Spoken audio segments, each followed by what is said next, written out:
And we are live. All righty. Well, blessings and moon pies, brethren and sistren.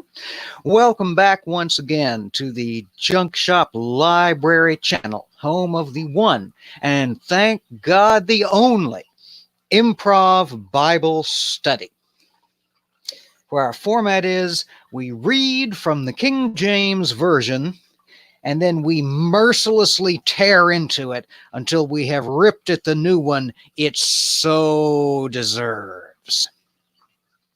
All righty. Well, let's see. Quick bit of housekeeping before we get started. I want to welcome 2 new members to our channel.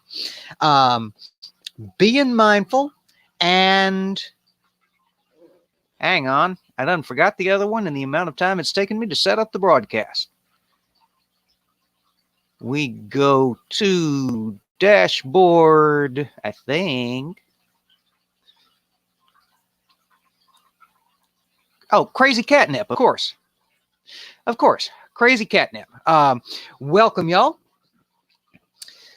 All right, let's see. For the benefit of anybody watching on replay, let's see.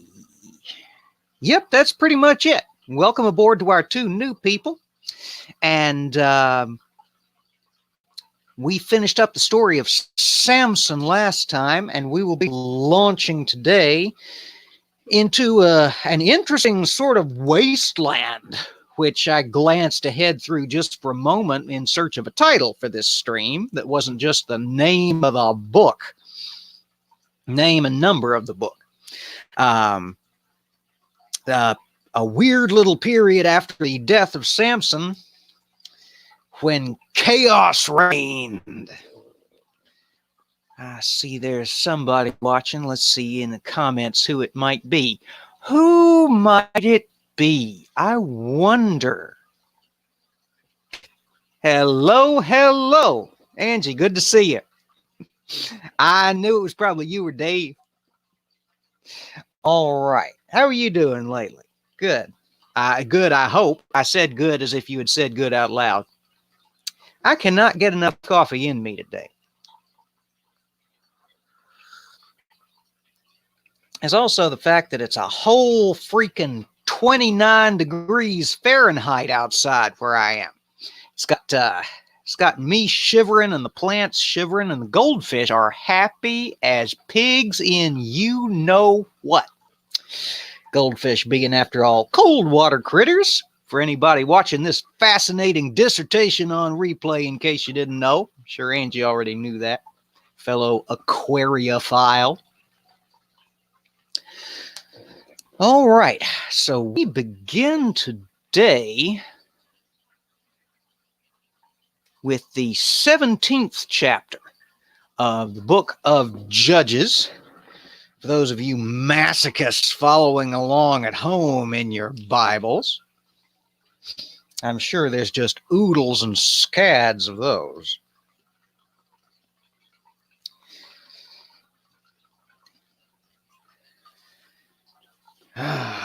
You may be seated.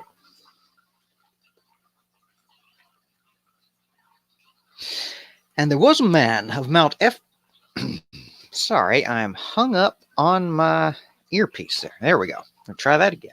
17. And there was a man of Mount Ephraim, whose name was Micah. And he said unto his mother, The 1,100 shekels of silver that were taken from thee, about which thou cursedst, and spakest of also in mine ears, behold, the silver is with me. I took it. And his mother said, Blessed be thou of the Lord, my son. And when he had restored the 1,100 shekels of silver to his mother said, I had wholly dedicated the silver unto the Lord from my hand for my son, to make a graven image and a molten image. Now therefore I will restore it unto thee. Yet he restored the money unto his mother, and his mother took 200 shekels of silver, and gave them to the founder, who made thereof a graven image and a molten image, and they were in the house of Micah. And the man Micah had a house of gods, and made an ephod and teraphim, and consecrated one of his sons, who became his priest. In those days there was no king in Israel, but every man did that which was right in his own eyes. And there was a young man out of Bethlehem, Judah, of the family of Judah, who was a Levite, and he sojourned there. And the man departed out of the city from Bethlehem, Judah, to sojourn where he could find a place. And he came to Mount Ephraim, to the house of Micah, as he journeyed. And Micah said unto him, Whence comest thou? And he said unto him, I am a Levite of Bethlehem, Judah, and I go to sojourn where I may find a place. And Micah said unto him, Dwell with me, and be unto me a father and a priest, and I will give thee 10 shekels of silver by the year, and a suit of apparel, and thy victuals. So the Levite went in. And the Levite was content to dwell with the man, and the young man was unto him as one of his sons.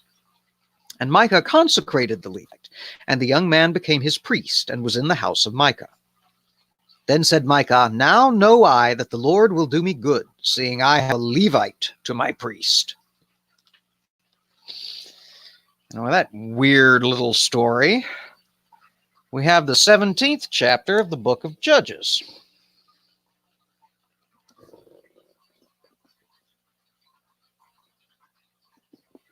Hey, Angie says, I'm not sure where... Hang in there. Good. What else can we do, right? Angie says, I'm not sure where my Bible is anymore. Oh, there are days when I wish I had that problem. Back when I was an industrious young PK, I, somewhere between actively collected and passively accumulated various different versions and editions and printings of the Bible. There is not a bookcase in this house that does not have a Bible on it somewhere, and most of them have at least 2. This one I actually went out and bought special for this ongoing project of mine, because quite frankly, most of the ones I've got have some kind of story behind them or some kind of sentimental value, and I didn't want to tear out and set fire to various pages as I came along, which was my original intent when I first started this back in January of last year. Yes, it has been that long. All right. So this is a story of this weirdo Micah who stole 1,100 shekels of silver from his mama.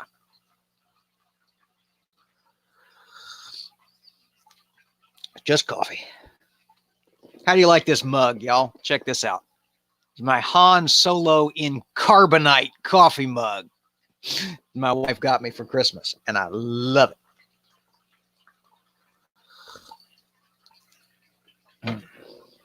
He says I have an NIV study Bible somewhere. Yep, I've got at least one of those kicking around. I'm 90-odd% positive that one's downstairs somewhere. In fact, I know exactly where it is now that I think about it. Thank you. Cool mud. Thank you. All right, so this weirdo Micah steals 1,100 shekels of silver from his mama. Now, I don't have a handy-dandy ancient Mesopotamia to modern money calculator here at my fingertips.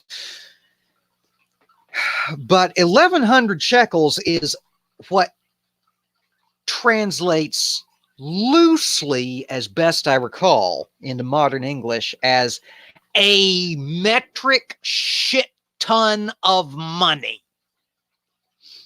Not just a little bit of money, but a crap load. A shit ton of money. Apparently, Mr. Micah's mama was, or more likely his dead father, had been right well off.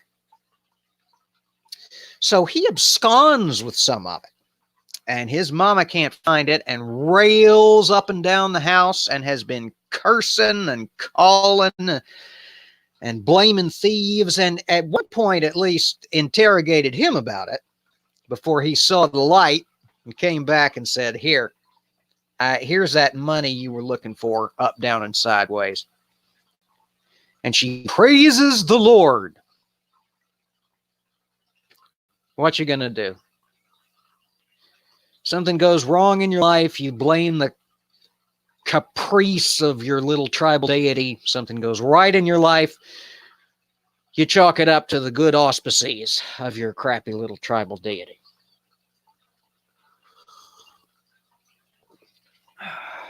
So,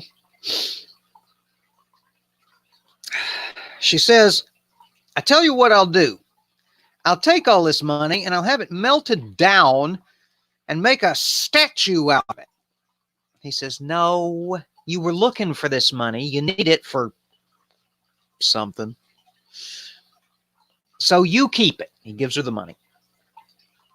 So she takes, I'm going to see if I can do this percentage real quick. No.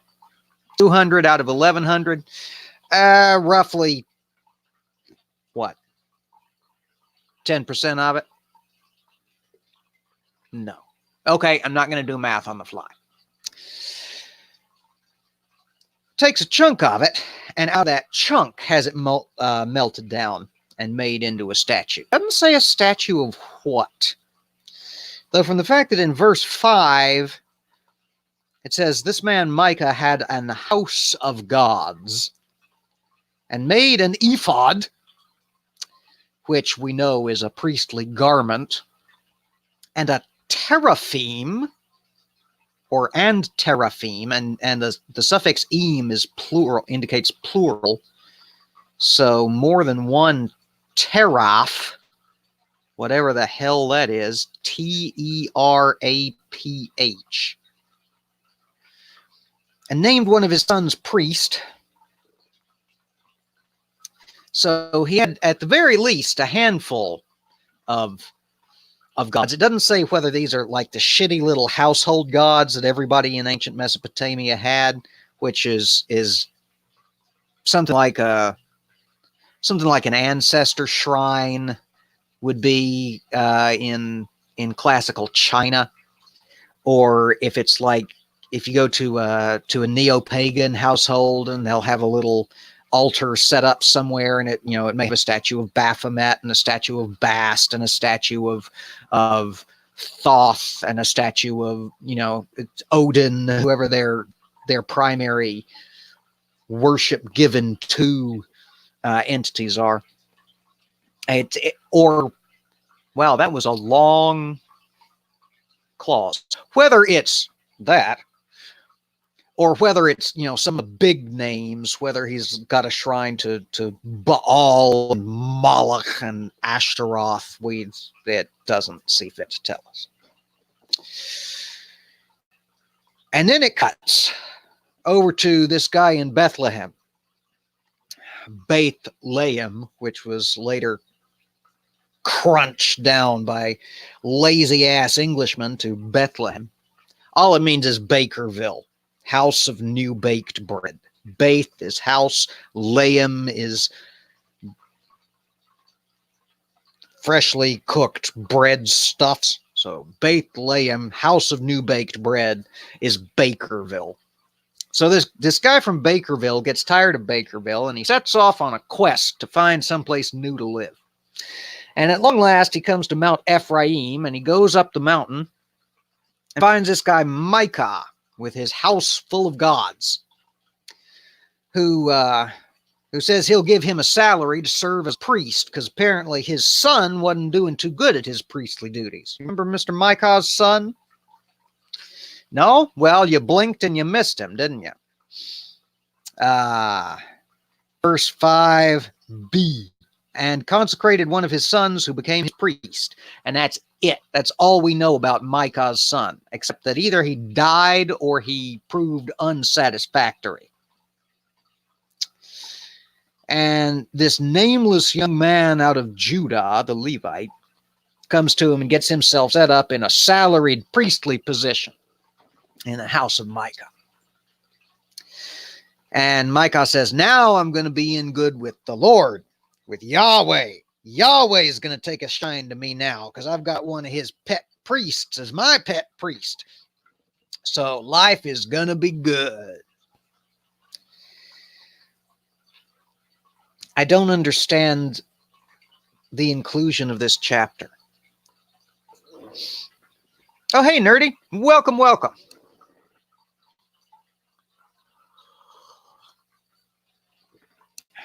This chapter does not seem important, unless either Micah or this nameless Levite becomes important in the next chapter. I do not know why this chapter is in here. I know that's not the first time I've said this about a chapter in this book, but this one seems more pointless than the third repetition of the instructions for making the curious girdle of the ephod.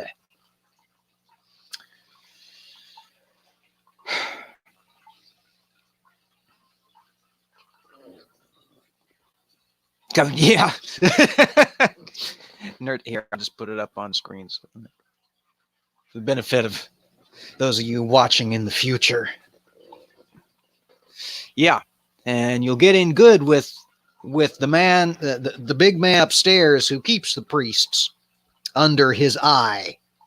Apparently, if you take one of them in, he gets all thrilled and tickled, and I'm sure that will last, because he's so known for his even temper, Mr. Yahweh.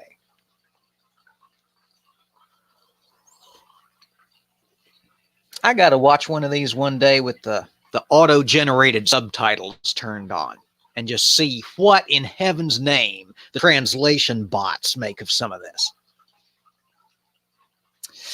I'm going to launch into chapter 18 now. Let's see. You know what? Wow, we're getting close to the end of Judges. Unless interest flags, we could close out Judges today, because there's only 21 chapters in Judges. Now, where's my... There they are. One of these days I'll remember to bring up a pair with the little chain for around my neck, and then I won't have to be forever looking around for the damn things. I guess I should put up a banner. I'd have to tidy the basement, but it's, yeah. Sounds worth it. It puts the lotion on the ephod. It does this whenever it's told.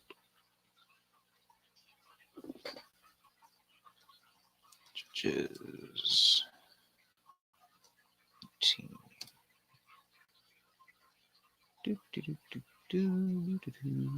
Wow, that is big. Okay, let's see. We will hide this one. Can you edit? You can't. Ah, there we go. You just can't edit them live. Okay. Learning as I go and making just riveting television, aren't I? Save. Show. There we go. Alrighty. And switch to the comments.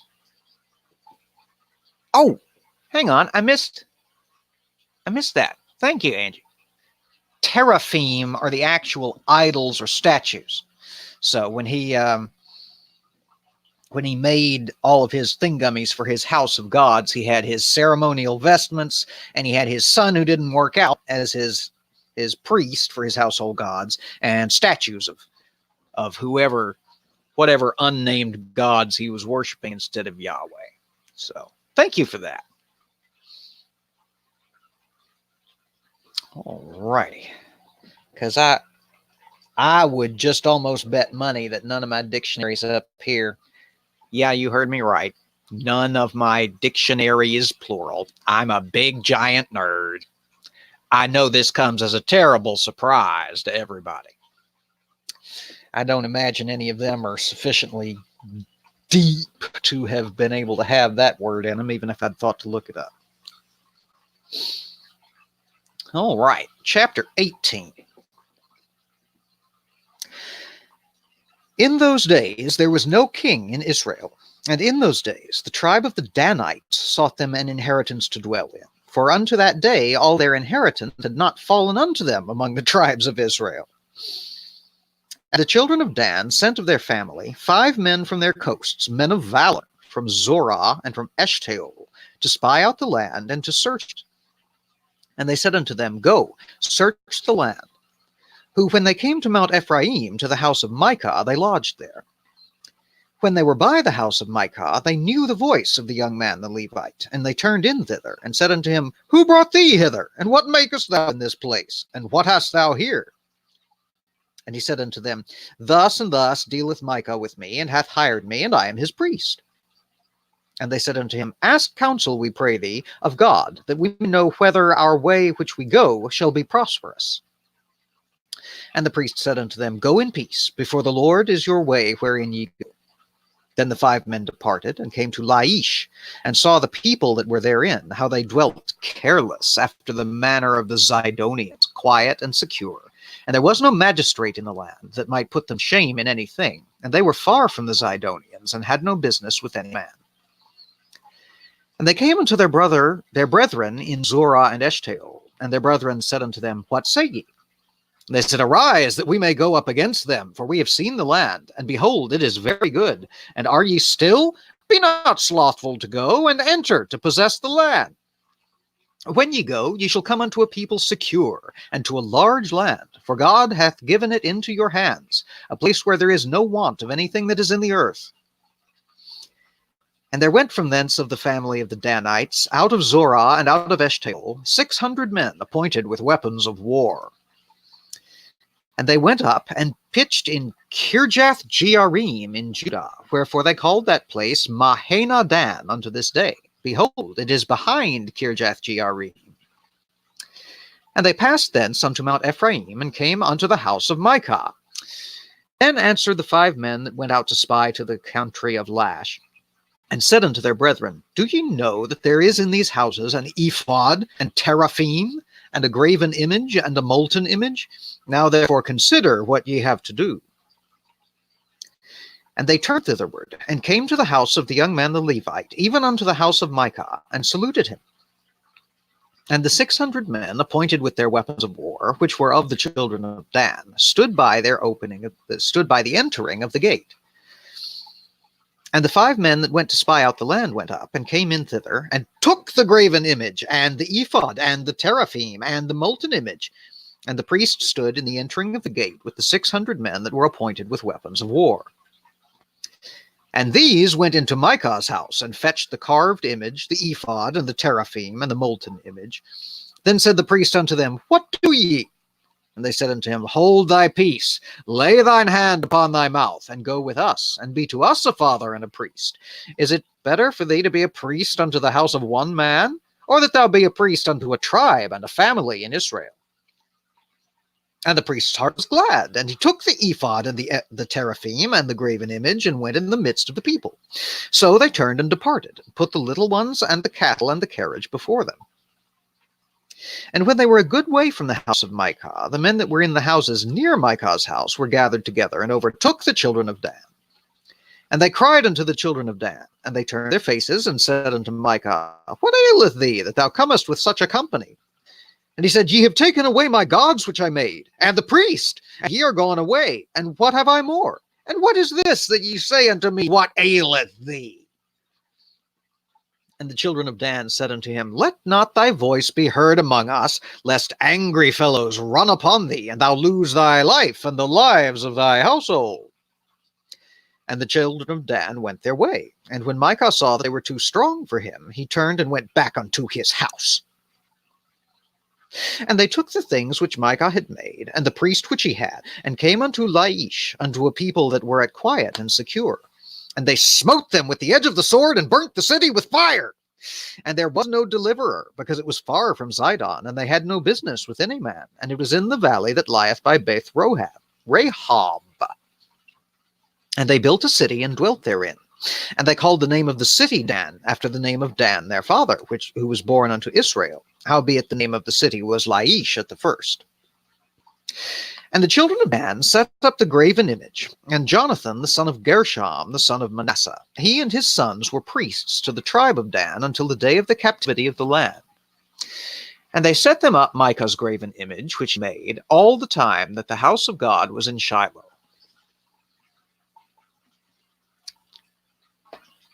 Judges 18. Thank Google. Yep. If I'd thought I could have Googled too. See banner, change banner, show banner. There we go. I'll get the hang of this one of these days. All righty. So that's why Mr. Micah was included. And that explains the story, the inclusion of the story of why he stole his mama's silver.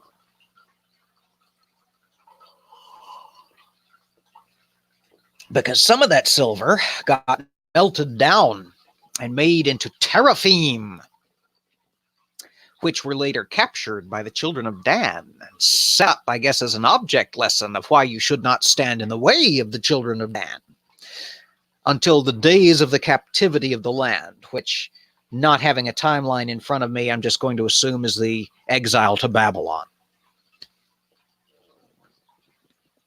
Yeah, StreamYard does keep adding things to learn. I saw the other day that that it has green screen capability now, which apparently you just click into. I don't have a green screen, and honestly, I'd be a little hesitant to lose my cluttered up background at this point. I've kind of gotten used to seeing it up there, and after all, what is Junk Shop's library without the library, for that matter, and the junk? All right. So the children of Dan, who apparently never got their portioned out portion of the inhabitants, of the land of the inhabitants of the promised land, finally decide enough is enough.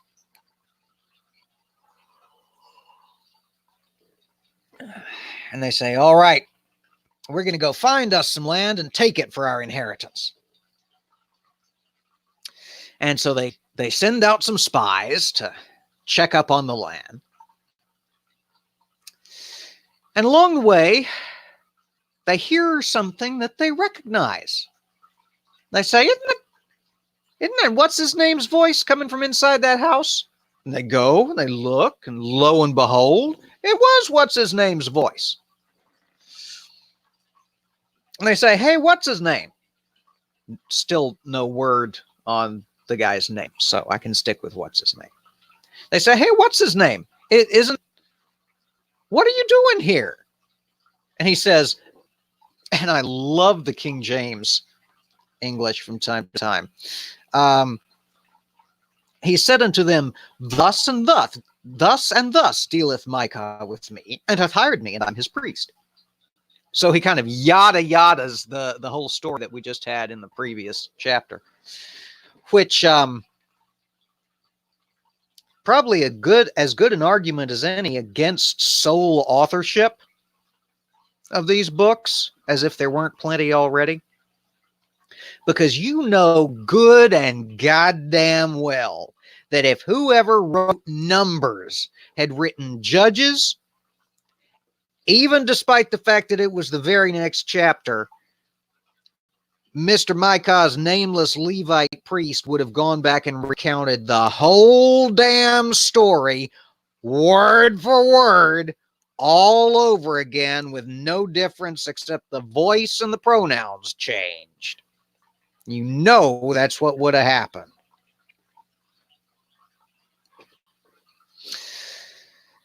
So they say, okay, well, cool story, bro. Tell you what, can you inquire of the Lord for us and see if it's even worth us going out into the countryside to look for our long neglected inheritance? He says, oh, get on your way. God's in favor of it. They say, all right. So they go. And they find a peaceful, placid, isolated people who live there after the fashion of the Zidonians. I have no earthly idea what it means to live like a Zidonian. But apparently it's a peaceful great wickedness or a pacifism. Anyway, so they come and they see these people living like the Zidonians and isolated and peaceful. They say, we're going to take that. So they go back home. And they tell their leader, they say, we found us a nice, easy conquest. So they gather up 300 men armed with weapons of war, and they go back the same route, and they pass by the house of Micah, and the leaders say, wait a minute. Hey, spies. Didn't you tell us there was like silver idols and shit in there? Spies say, yep, and also a Levite. So they go in and they buttonhole the Levite and they say, hey, buddy, wouldn't you be happier priesting for like distant relatives of yours than this one idiot Micah, this heathen, this pagan, this multi-god worshiping fella? And he says, well, let's see. Who am I going to listen to? This one fella to whom I'm contracted for a salary, or these 600 men at arms? Sure, I'll go with you. So they gather up the ephod and the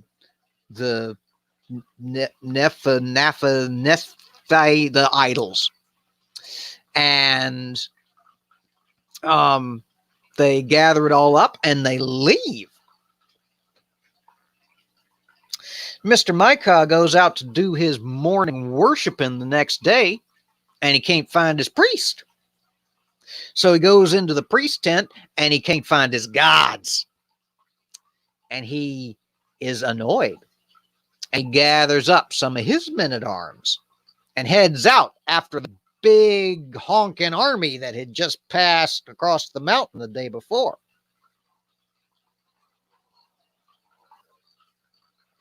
And when he starts to catch up with them, he sees they're prepared because they had sent all their sheepsen and oxen and assen and children out ahead of them and hung the men-at-arms back towards the rear of the caravan, just in case Mr. Micah came after them looking for his stolen gods and his Levite. And Mr. Micah, having rounded up a posse from among his neighbors, comes up toward the rear, and the host of Dan turns around and says, what's your problem? Micah says, what do you mean, what's my problem? You took my gods and my ceremonial garments and my Levite.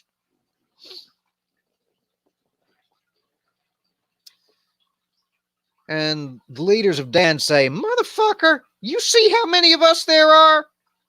Do you really want to get into it over this? Go back home and make some more gods and find your ass another Levite. And Micah says, you know what? You got a good point there. And he goes back to the house and leaves them with the ephod and the idols and the Levite. And they take the ephod and the idols and the Levite, and they descend upon the peaceful people the spies had found and massacre them all and level the city by burning it to the ground, as is the wont of the children of Yahweh, God of love. And then they set up the household gods as an object lesson at the side of the tent, along with presumably the heads on stakes of some of the people they'd done massacred in the name of the God of love and his inheritance that was bestowed upon them. And it stays there as long as there's Israelites in the land.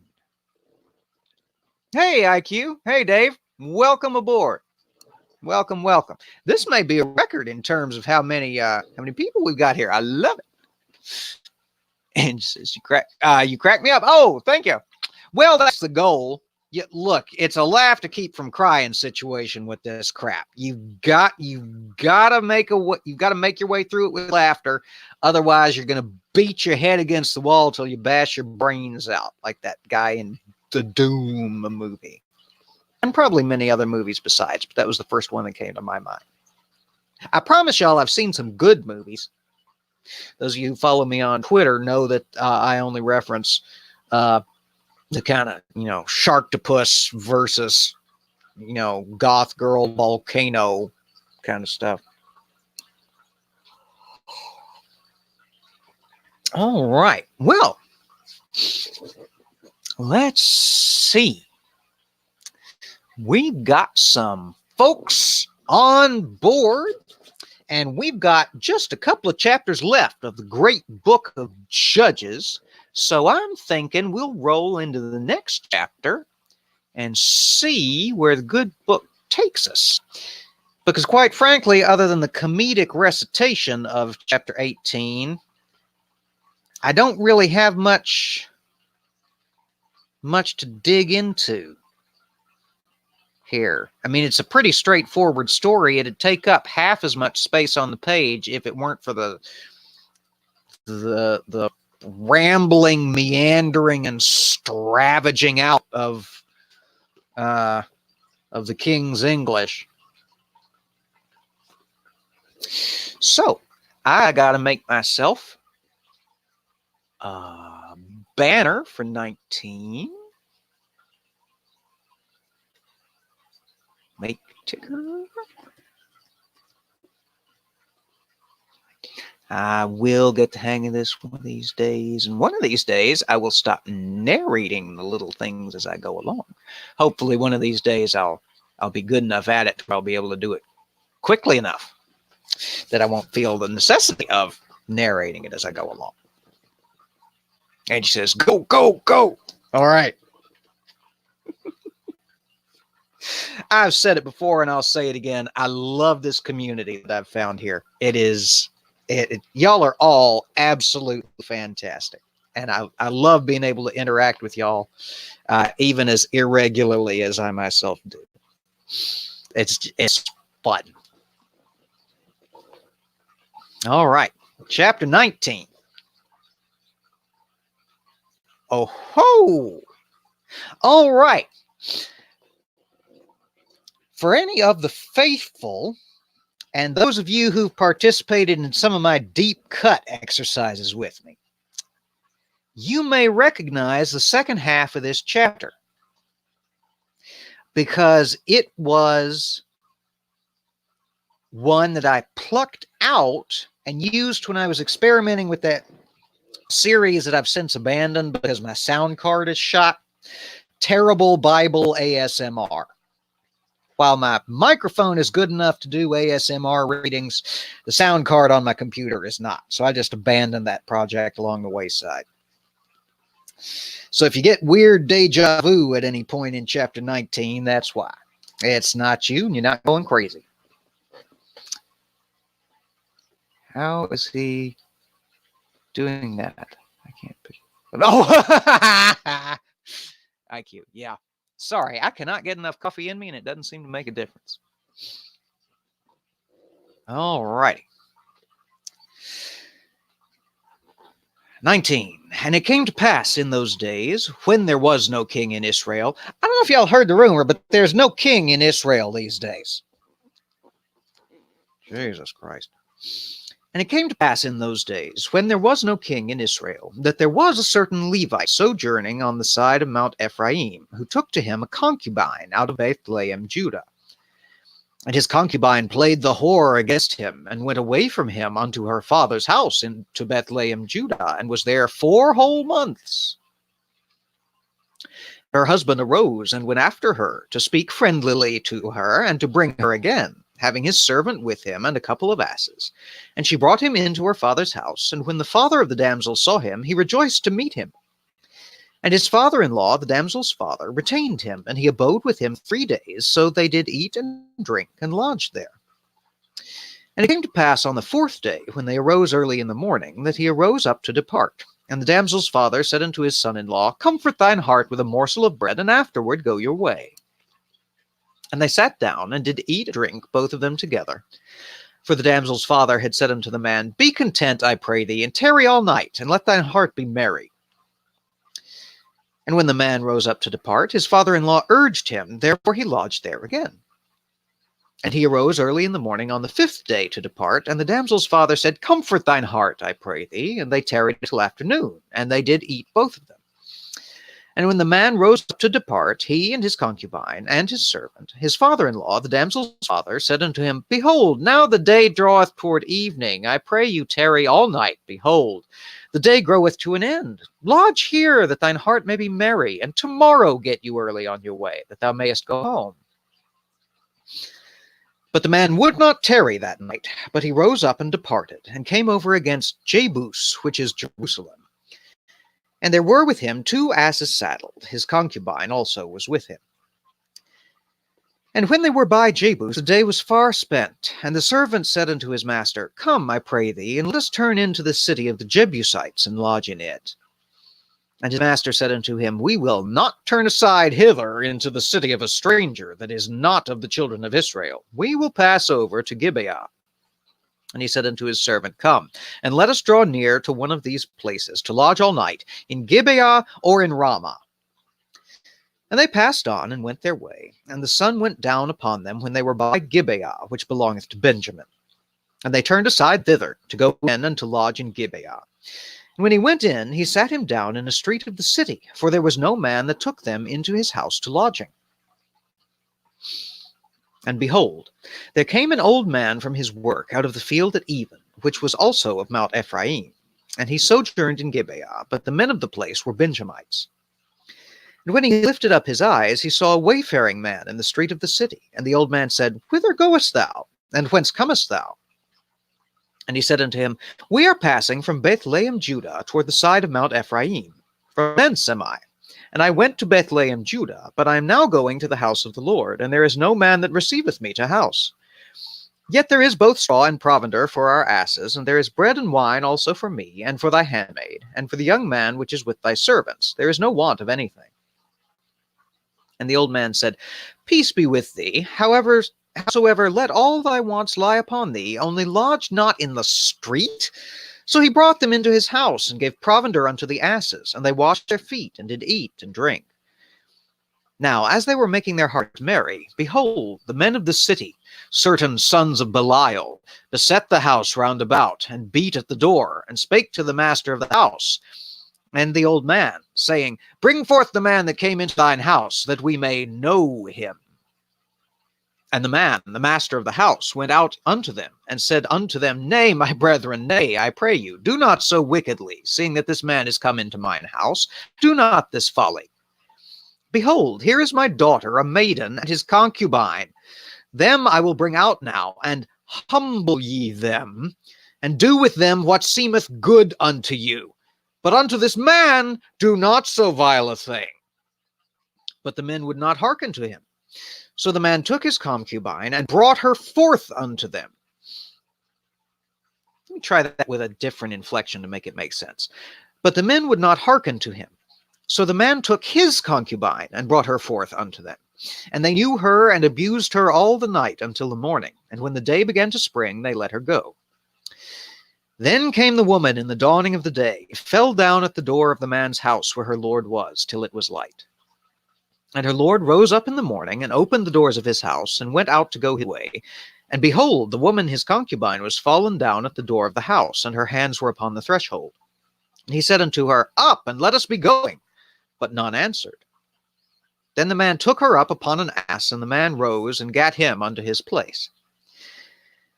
When he was come unto his house, he took a knife, and laid hold on his concubine, and divided her, together with her bones, into 12 pieces, and sent her into all the coast of Israel. And it was so, that all that saw it said, There was no such deed done nor seen from the day that the children of Israel came up out of the land of Egypt unto this day. Consider of it, take advice, and speak your minds. And there we have the lovely 19th chapter of the book of Judges.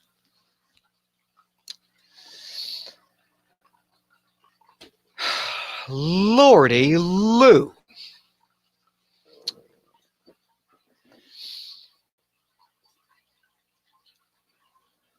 Let's see here.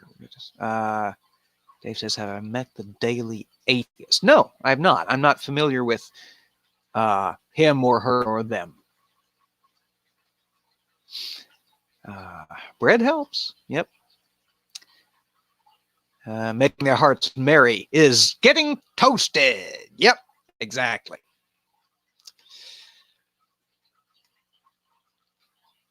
All right. So this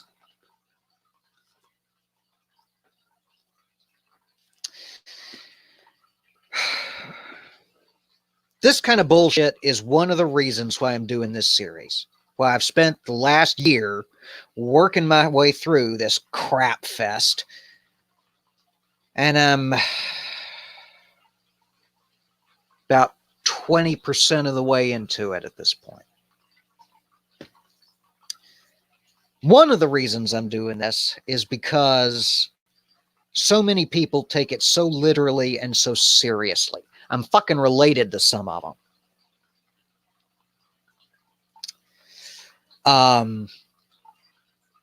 And the other major reason is to call out some of this horrible bullshit that's bouncing around in between the covers of what so many believers so fervently insist is a text of love and peace and understanding, and I say in a pig's eye it is.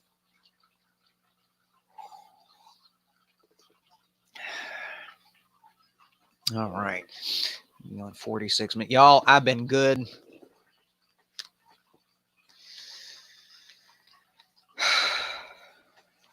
But the story is pushing a lot of my fucking buttons.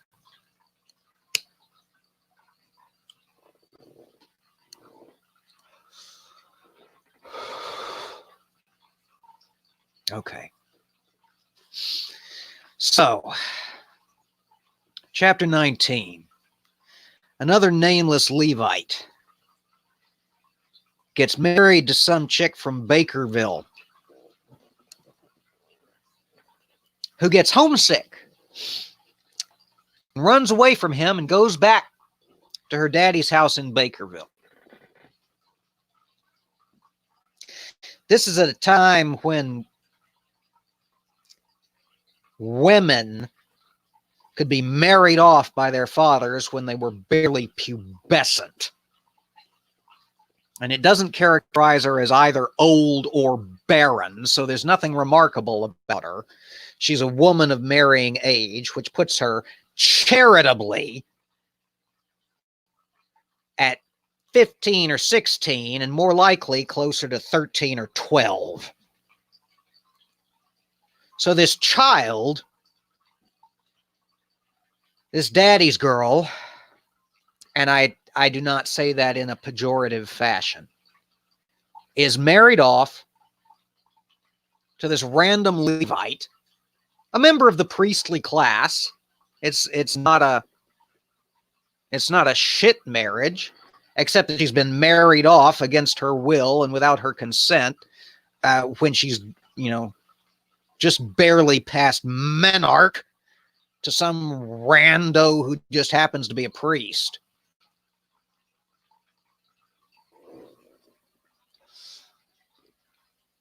Angie says women were treated no better than livestock. Yeah. And I don't know, if you go back to some of the regulations about how to treat your livestock and your neighbor's livestock and your women and your neighbor's women back in Leviticus and Numbers, you could even make the argument the livestock were treated better. I don't know. The next time anybody comes to you with, we need to go back to the good old days and the good old ways and a more biblical mode of living, you send them to me, and I'll send them to the 19th chapter of Judges. And we can have a nice little heart-to-heart. All right. So this child runs away from her husband, goes back to daddy's house. And the Levite lets it slide for the first month, and for the second, and for the third. But after the fourth month goes by, he says, she's my bride. She's the one I'm planning on knocking up and having crank out as many children as she'll survive the birth of. So he goes down to Bakerville and goes to her daddy's house. Says, look, Bob, you promised her to me. And her dad says, I know. She just, she's daddy's little girl. And she came back here crying, homesick. So she's been with me for the last 4 months. Which the word of the Lord characterizes as playing the whore against her husband. I beseech you.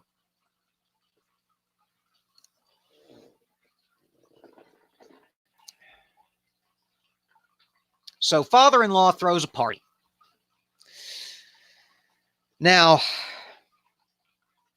the husband, the Levite, has brought with him his concubine and his manservant and donkeys enough to ride and a donkey for little Beth to ride on their way back to Mount Ephraim.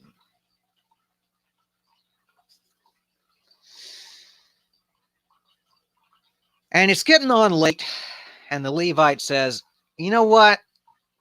We need to hit the road. Beth, we need to pack up, head back to Mount Ephraim. The Levite's father-in-law says, stay the night. Look, it's getting this late already. Just stay the night. You can hit the road in the morning. One more day here isn't going to hurt you. Bakerville's a nice place. Just, y'all take the spare bedroom, hit the road in the morning. The Levite says, you know what? I don't have a problem with that. But this goes on for a week. And finally, the Levite has gotten fed up with it. And he says, no, we're gonna, night of the 6th day or 5th day, whatever it is. He says, no, we're gonna hit the road. And we're gonna go on home. So he packs up his manservant and his concubine and his wife and his donkeys, and they hit the road. They've been going along the road for a while. And his servant says, Mr. Levite, look, we're going to have to pitch camp at some point. Jerusalem's right here. Jebus is right here. So let's just turn in. Let's find a hotel. Let's pull in the Motel 6, and we'll hit the road in the morning. And the Levite says, I am not staying there. Not with those people. We don't know those people. They're not even distantly related to us. Tell you what. Let's go over to Gibeah. The manservant's response is not recorded. Neither the concubines, neither the wife's. So the Levite makes the decision, makes the call to go to Gibeah, a city inhabited by other children of Abraham. Because if there's one thing the children of Abraham can be counted on, it's to show kindness to strangers. He says in a tone burdened no less with sarcasm than with the knowledge of what the children of Abraham did to the peaceful people they encountered in the last chapter. But remember, it's a religion of love.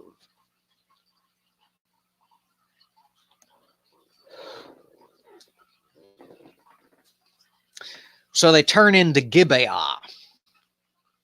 And there's no room in the inn. So they camp out in the street because they've got enough supplies. They got food for the donkeys. They got food for the humans. They've got shelter of some sort. They camp out under an awning. And some old dude comes wandering in late from work on his way to his house. And he sees this little family unit camped out at the side of the road, and he says, "Can I ask why you're camped out at the side of the road?" And the unnamed Levite, who could or could not be the same unnamed Levite who lived at the side of Mount Ephraim from the last chapter. We don't know. It doesn't say. I've got issues with this book beyond the morality and the theology. It's badly written.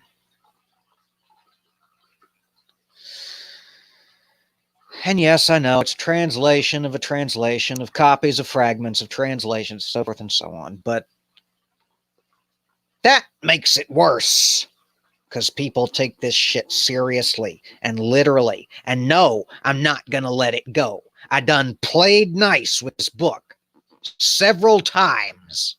I've given it the benefit of the doubt. I'm not feeling it today. And let's face it, that's what you're all here for, isn't it? The old man junk shop bit. Tearing at a new one. That's what you're here for. That's what I'm here for. That's where I'm most comfortable, is in the old man junk shop role. All right. So the old man Gibeah says, "Why are you camped out at the side of the road, y'all?" They say, "Well, look, the motel was full, but it's cool. We got food for asses. We got food for the concubine and the manservant, and for the wife, and for me, most important. We're good. Don't sweat it." The old man says, "Well, I mean, have it your way, but there's room at my place. I mean, when you were looking for rooms, I wasn't there to let you in because I was at work until late. But, you know, you can come camp out at my place for the night if you want. You know, if you want to hit the road early and rested tomorrow instead of with a crick in your back from sitting under an awning all night." And the Levite takes him up on it. And they go and they stretch out in the spare room. And they have a little party. The old man breaks out the wine, some food. They have a nice little sit down. And they come and knock at the door. It's sons of Belial. Now, that's not a good sign, because that's a euphemism. That doesn't mean that old man Belial from up the hill had a whole bunch of kids, and it's his kids come to play knock and dash. Sons of Belial is essentially the same thing as in New Testament times they will mean when they say, metaphorically, Corinthians. Dun, dun, dun. Yep, exactly. There's a knock at the door. Sons of Belial means bad fuckers.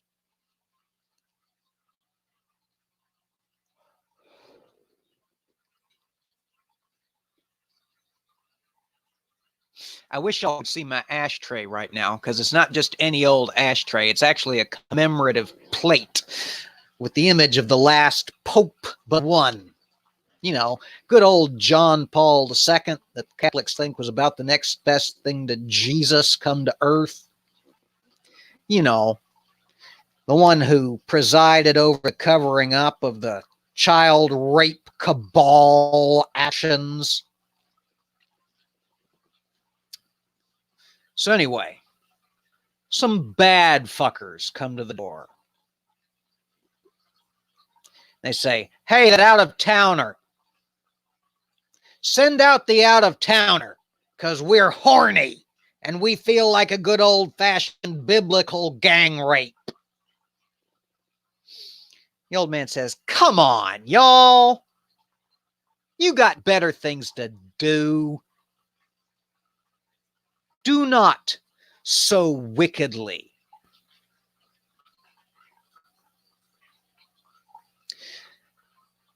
And of course, being presented with the rebuke of righteousness, the men of Belial go on their way. No, I'm kidding. Being presented with the protestations of righteousness, the men of Belial rise up and force their way into the house and have their way with their targets, regardless of the protestations of the old man. No, I'm kidding. It's worse. Way, way worse. Because the old man says, don't gang fuck the stranger. Have my concubine. And they say, cool, that'll work. So they gang rape her half to death over the course of the whole night. And when the sun starts to come up, they throw her down at the threshold and go back to the house. And after the sun comes up, this hospitable old man who has entertained the Levite with food and drink finally drags his sorry ass out of bed and prepares to go on his way.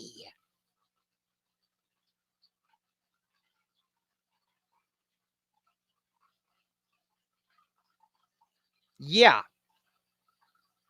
Not even bothered about the concubine. Doesn't even think she'll be there until he opens the door and trips over something, and it's his concubine.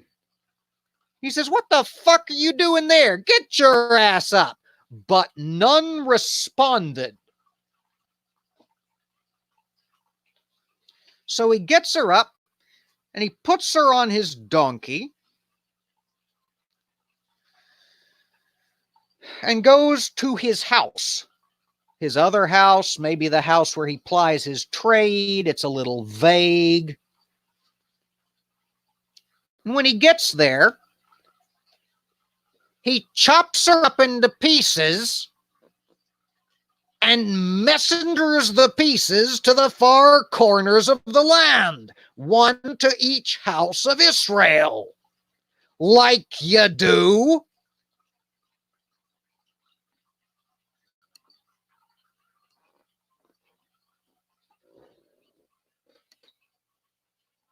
Fancy word for side piece. Dave says, is the audio out of sync to anyone else? Let me see. It just started. We may have hit the end of my streaming capability because I've noticed when that starts happening, the stream starts dying out. Is this like everybody's having this problem? I've noticed that if I hit much over the hour mark, the stream starts sputtering and stuttering and trying real hard to crash.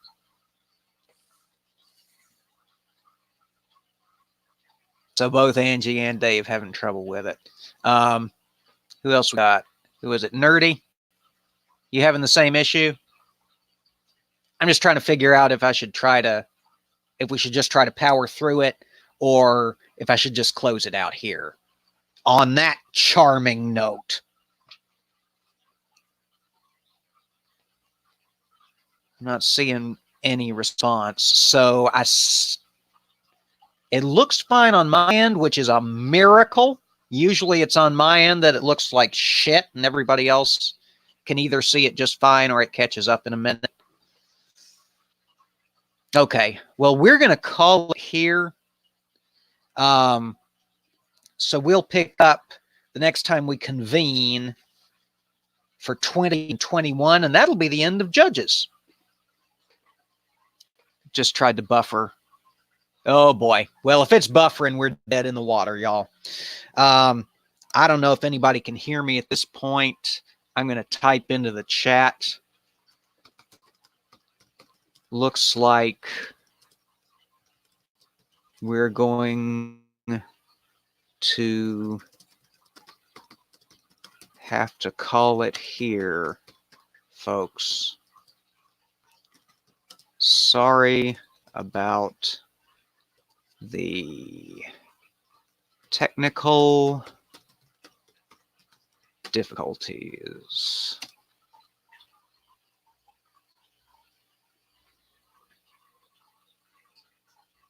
A little, Angie says it's back in sync, but it's a little robot-y. Yeah, okay, so that's the stream. I don't know what's going on, but my computer just doesn't like to stream over an hour. Maybe it's my computer, maybe it's StreamYard's, maybe God's pissed off at me. Who the fuck knows? Is that all you got?